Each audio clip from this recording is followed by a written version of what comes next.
आज के time Israel में एक जगह है हाइफा। वर्ल्ड वार 1 के दौरान हाइफा पर ऑटोमन एम्पायर और जर्मन का रूल था। अब ब्रिटिशर्स को हाइफा किसी भी हाल में चाहिए था, क्योंकि उन दिनों हाइफा एक सप्लाई हब था और अगर ब्रिटिशर्स हाइफा को कैप्चर करेंगे तभी उनके पास ऑटोमन एम्पायर को हराने का चांस बनता। अब यहाँ पर ब्रिटिशर्स हाइफा को कैप्चर करने के लिए एक सुसाइडल मिशन लॉन्च किए। वे दिमाग लगाए और इंडियन ट्रूप्स को ऑटोमन एम्पायर और जर्मन से लड़ने के लिए बुला लिए। इंडियन ट्रूप्स के लिए ये वॉर सुसाइडल इसलिए था क्योंकि हाइफा का जियोग्राफिक कंडीशन पूरा ऑटोमन एम्पायर के फेवर में था।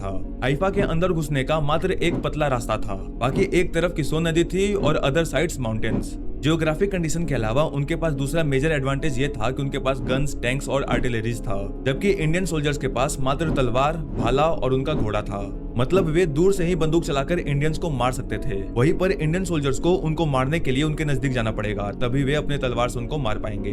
फिर 23 सितंबर 1918 को बैटल ऑफ हाइफा स्टार्ट हुआ।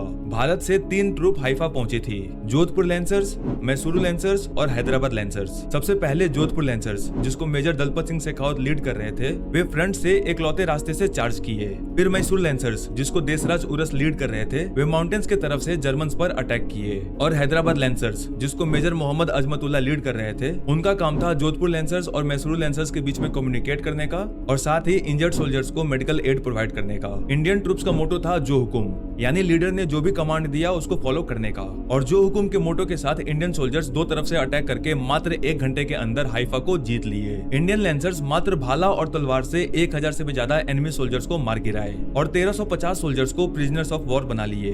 वहीं पर 44 इंडियन सोल्जर्स मारे गए और 60 उनके घोड़े। मेजर दलपत सिंह जो वॉर के दौरान मारे गए, उनके स्पाइन में गोली लगने के बाद भी वो लड़ते रहे और उनको हीरो ऑफ हाइफा बोला गया। हाइफा जीतने के बाद ब्रिटिशर्स को एक सप्लाई हब मिल गया, जिसके मदद से वे आगे चलकर पूरे ऑटोमन एम्पायर को भी हरा पाए।